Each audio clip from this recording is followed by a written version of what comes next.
Video ना प्रथम रे आलिंग रंजित कुमार सिंह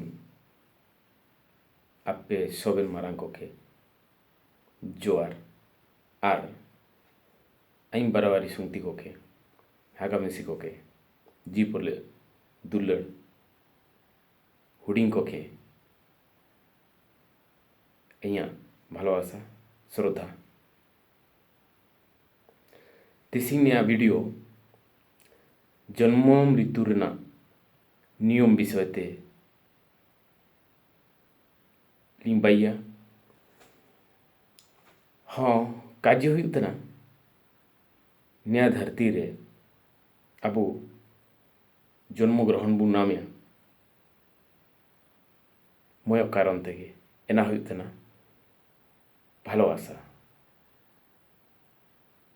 जुदी काजुआ न्या विश्व ब्रह्मांड रना सृजन रना मूल कारण हुई तना दुलाड़ प्रेम और भालोबासा किंतु मृत्यु रना कारण विनाश रना कारण दो कना एना दो काबुंग दो इन मारांग ब्रह्मांड रचना रना प्रत्येक पदार्थ करना वो नियम में ना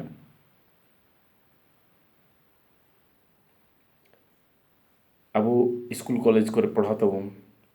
साइंस बुं पढ़ाता एंडे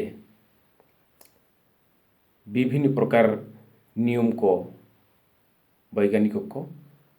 उदुप सदरता न्यूटन ना नियम ग्रेविटी ना नियम बा गुरुत्वाकर्षण ना नियम इनका गे चुंबक तो इलेक्ट्रिसिटी और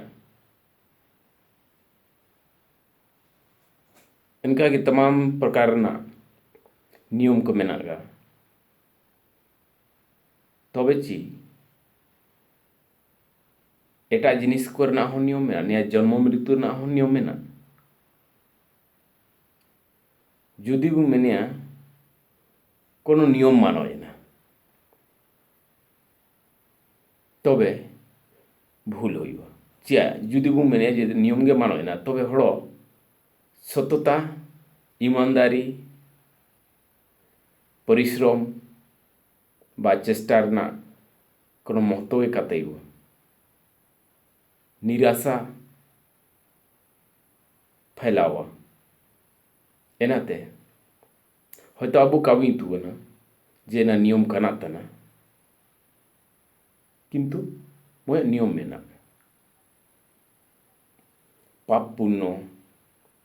धर्म अधर्म न्याय अन्याय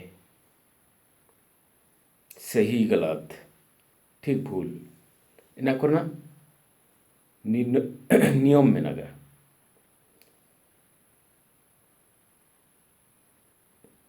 जुदी ध्यान के तो ले लिया प्रत्येक पदार्थ रना मूल तत्व रे इलेक्ट्रॉन प्रोटॉन करे धनात्मकता ऋणात्मकता समान समान एक होता ही ना इलेक्ट्रॉन चुना होता ही ना प्रोटॉन हो उना एक होता ही ना इनका गे ध्यान ते युद्ध ले लिया विश्व रे कुड़ी हन चुना में नाकवा कोड़ा हन हो उनांगे में नाकवा एंडे दो अब हस्तक्षेप मानो है ना जेता प्रदेश जेता देश बा समाज हुयु एना ना गो जनगणना जुदी लक्ष्य के तेले लवा कुड़ी हन और कोड़ा हन को अनुपात दो बराबर गया हाँ नुंगता किछु प्रतिशत नासे हंस गया खाना एना दो अब मानवी को हस्तक्षेप दिखते जो तो कोड़ाहन को नाम तना कोड़ाहन रेना चाहे कोड़ाहन प्रति आवा भालोबासा बा परिवार श्रद्धा जातका हो इदी केते कारण ते कन्या भ्रूण हत्या रेना कारण ते ᱱᱤᱭᱟᱹ ᱚᱱᱩᱯᱟᱛ ᱠᱤᱱᱛᱩ ᱜᱷᱟᱴᱟᱣ ᱟᱠᱟᱱᱟ ᱯᱨᱚᱛᱮᱠ 1000 ᱠᱚᱲᱟ ᱦᱚᱱ ᱨᱮ ᱠᱩᱲᱤ ᱦᱚᱱ ᱠᱚ ᱣᱟᱜ ᱥᱚᱝখ্যᱟ ᱠᱚᱢ ᱟᱠᱟᱱᱟ ᱟᱫᱚᱢ ᱟᱫᱚᱢ दिसुम करे आदम आदम अब भारतवर्ष राज्य करे 950 ते लातार हादुर एना पार्थक्यटा दो किंतु प्रकृति दो का सिरजनता एना जिनिसटा दो घटावा मानवी हस्तक्षेप इदी कते तो एंडेते प्रमाण होतना जे प्रकृति बा सिंगी बंगा ओका सिरजनता आया नियम रे दो हुडी लेका हो भूल मानोएना बा त्रुटि मानोएना उना बैलेंस करते जुदी बाय धाड़िया कना किन बा बाइया कना तबे प्रत्येक जिनिस रेगे नियम मेनागा अब होयतो इतु का बिंदु ना किंतु नियम मेनागा नियम तेगे ने दुनिया टेकावा कना ने विश्व ब्रह्मांड टेकावा कना जुदी एना जिनिस को काताई कोआ होना तेसी न्या पृथ्वी रे जीवन तायु हों अस्त व्यस्त तारको होना नेडे पृथ्वी रे जलमंडल बा मेना बा किंतु जल रेना दार रेना प्रतिशत जे नुनांगे होयुआ एनाटा किंतु अबु का निर्धारण ता एना सिंगी बंगा निर्धारण इनका गे जन्म मृत्यु चर्चा चोत्ताते नितां अब जुदी बन हिसाबया मृत्युरु कम से कम 50 प्रकार ते होयुतना लेखा करे कम बेसी होई धाडिवा किंतु मैक्सिमम लेखा करे दो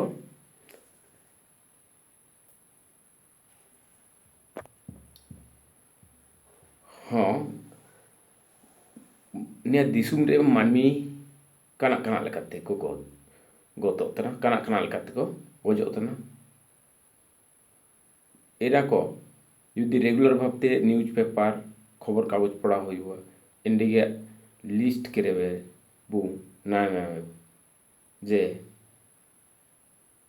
40 ते 50 प्रकार ते मानवी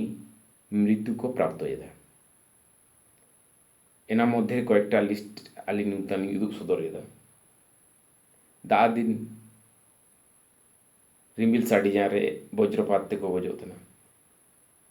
ओड़ा लाइन ते शॉर्ट कते को गजोतना हवाई जहाज दुर्घटना आदि कते को गजोतना रेलगाड़ी थुकड़ी कते को गजोतना जहाज को डुबुई जारे एंडे को गजोतना सड़क रे धाड़ुतान गाड़ी थुकड़ी केते बा धक्काते कारण ते को गजोतना अधिक दा आदि केते अधिक दा कारण ते बोइना कारण ते को गजोतना दारे ओड़े तन हड़ डुबुई केते को गजोतना डोंगा ते फारम दिपला हड़ को गजोतना सेंगेल जुल केते कोनो बिल्डिंग करे बा फैक्ट्री करे सिंगल जुल जान पड़ते एना कारण ते को गजोतना भूकंप ते को गजोतना सुनामी आंधी तूफान जेटे दिन जो का होया एना होयोगा माते हड़ को गजोतना माराम बिल्डिंग करे कामी दिपला एना माराम बिल्डिंग ता उयु केते को गजोतना बरफ एरिया रे बरफ खसराव जारे बे बुरुतिया धसका जारे एंडे को थेन गजोतना लू कारण ते को गजोतना जंगली जानवर को आक्रमण ते को गजोतना बिना हुआ कारण ते बिस एना बिस्ते को गजोतना कामी दिपलाम मिसिन को ते हाथ के बा और एटा कारण ते मिसिन ते को गजोतना हिंसा कारण ते गोलाबारी ओकारे हुआ युद्ध ओकारे हुआ ना बम विस्फोट ते को गजोतना दापाल गोपय मापा गोपय ते को गजोतना जहान भीड़ करे मेला परब हो जारे धाउल बा भगदाड़ कारण ते को गजोतना युद्ध रेस को गजोतना सैनिक बा आम नागरिक को गजोतना jahan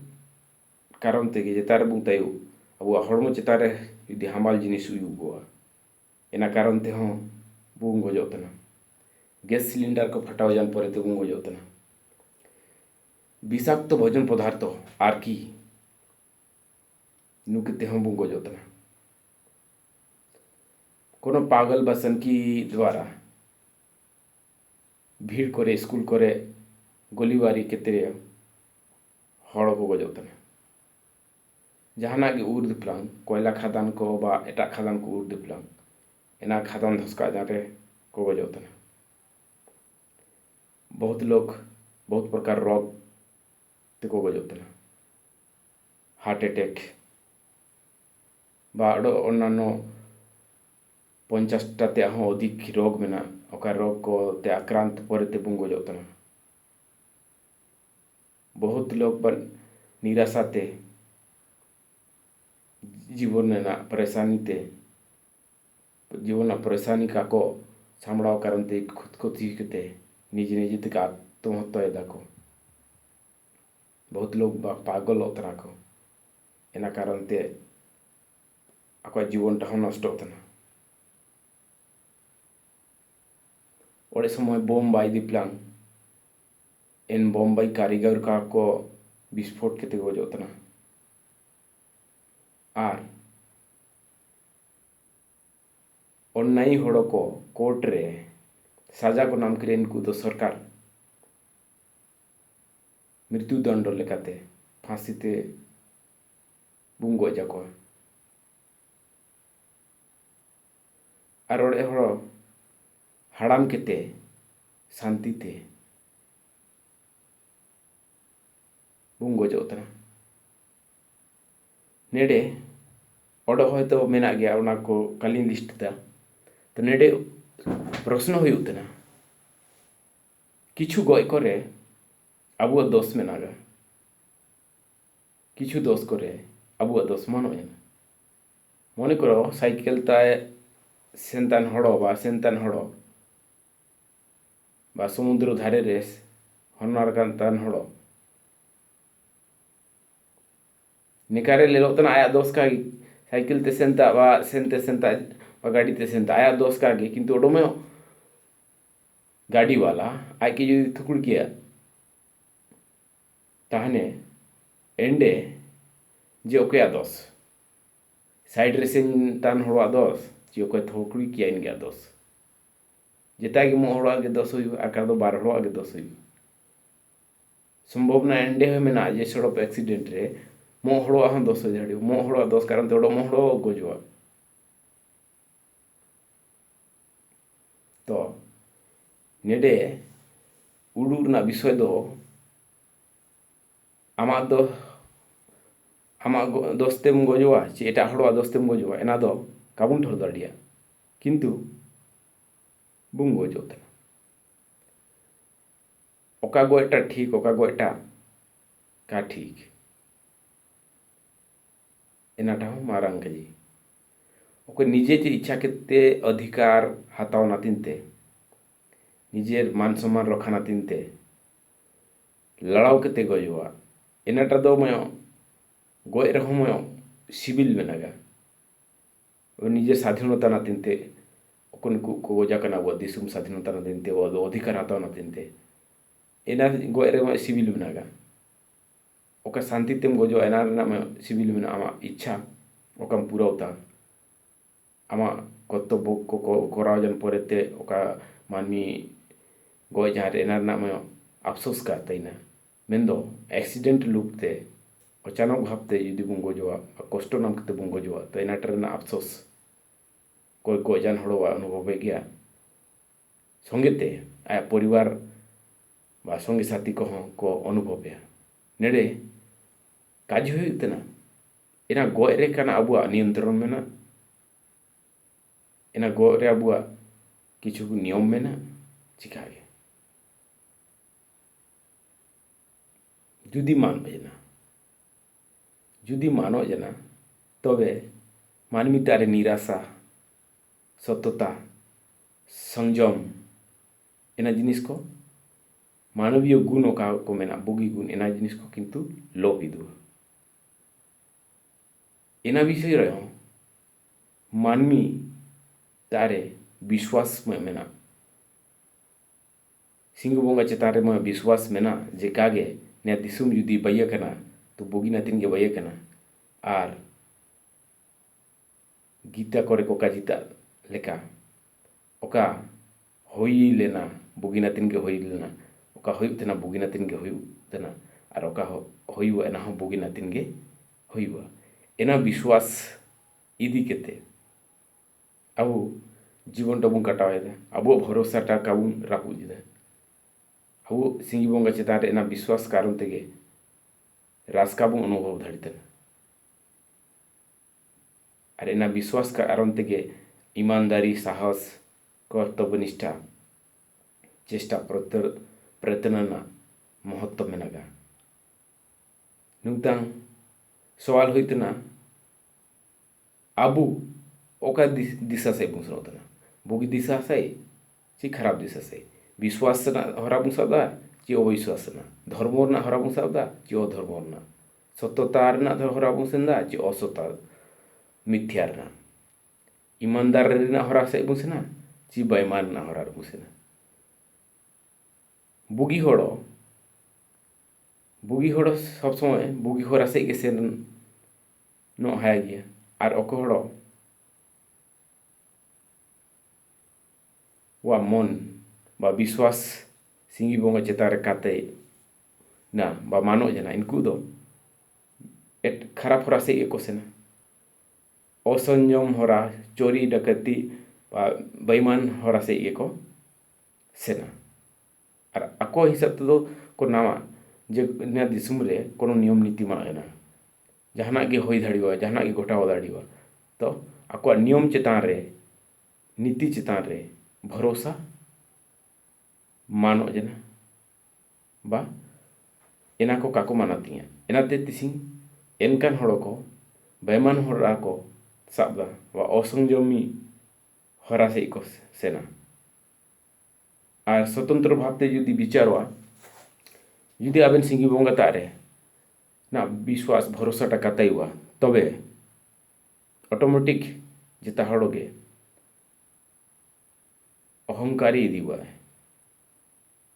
अहंकार बढ़ावा जाने के माणी माणीते इन मानवीतारे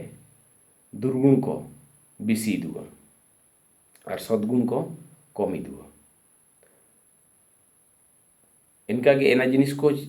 दुर्गुण को चुनका के बढ़ाव दियो बढ़ाते 100%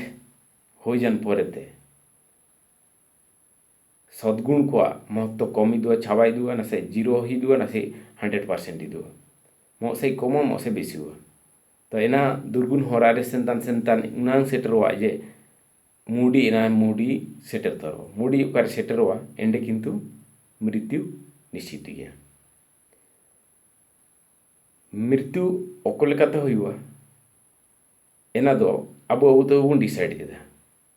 भगवान विवेक मातबुआ विचार विमर्श रेना हयतो मैं हड़ मूर्ख हो दाड़ीवा स्कूल कॉलेज का आसेना कना किंतु प्रकृति रे अब मेते ओका जिनिस को लेल जेदा आयम जेदा बु एना को ते तो शिक्षा ग्रहण ना बहुत सारा उदाहरण बुनामे हयतो निरक्षर हो दाड़ीवा किंतु मूर्ख दका हो दाड़ीवा अब मूर्खता इदी केते अब मनमानी अब आर तायमते सिंगी बोंगा बुन दोषी भाग्य के बुन दोष गया जे इन भाग्यटा खराब गया भगवान किंतु भाग्य दो जो को समान मातबुआ हयतो रेंगे किसान बुन हो दाड़ीवा किंतु सुख जिंदगी जीवन ना सुख उपभोग ना अवसर दो मातबु गया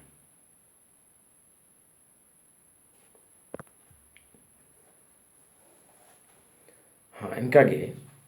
रोग व्याधि ना हो नियम में नगा मैं बोई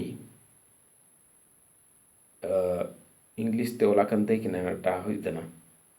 द सीक्रेट ऑफ लाइफ एंडे लेखिका ऑलता जे प्रत्येक रोग नियम में जहाँ रोग सिरजनोतना निया दिसुम रे धरती रे हड़मो रे एना किंतु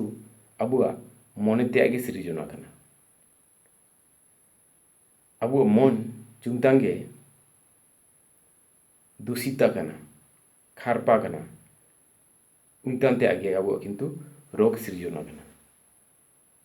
एनाते अबुआ मनटा की चुनांगे साफ सुथरा स्वच्छ बुंदो गया उनांगे अबुआ हड़मो नातिनते बुगिवा चे अबुआ हड़मो रे रोग प्रतिरोधक क्षमता मेनागा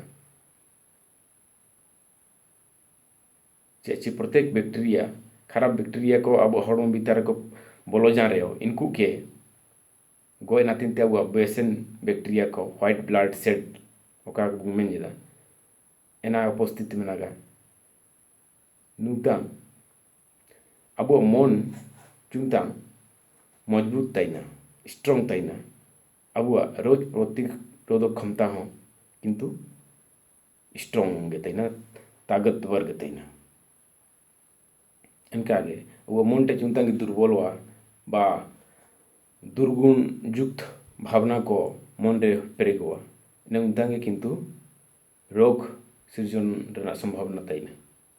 अधिकांश समय यदि खराब भावना को मन भीतर ताइबा तबे रोग सृजन ना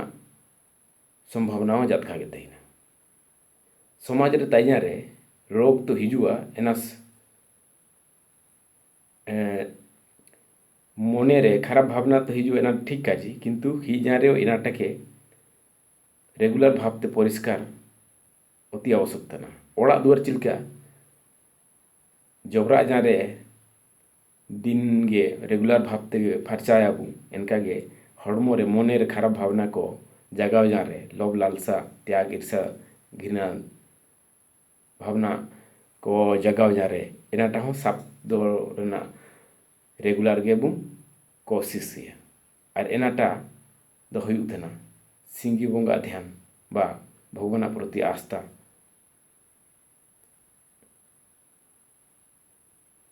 एना कार्य दो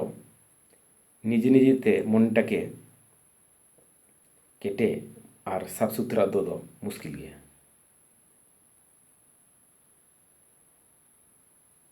बहुत किछु नियो आबू इतु काबू इतुना हयतो नुता हो वैज्ञानिक जो जिनिस नियम काको खोजार सेटर धाड़िया करना तो उन्नटा आबू के मानातीन दरकारवा न्या विश्व ब्रह्मांड रे बहुत किछु की जे इतु मेनागा फिजिक्स केमिस्ट्री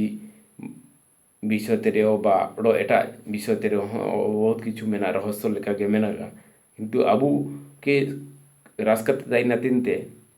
जहाँ टुकु इतुना एनाटा दो कम गया अज्ञानता ओडोगे जातका मेना गया जो तो किछु दो आली हो काली इतुना एटा हड़ को काको इतुना कम बेसि को इतुना किंतु संपूर्ण ज्ञान दो काबू अर्जन दाड़िया कना त्रिकालदर्शी लेखाते जे जो को इतुना भगवान लेखा इनका जिनिस को मानो जाना एनाटा दो आबू के ग्रहण दरकार स्वीकार दरकार तीसना वीडियो ओडो जातका का बिसी केते नेडेली मुचायदा एना नमणते दोहरा सोइन को क्या लिया जोआर।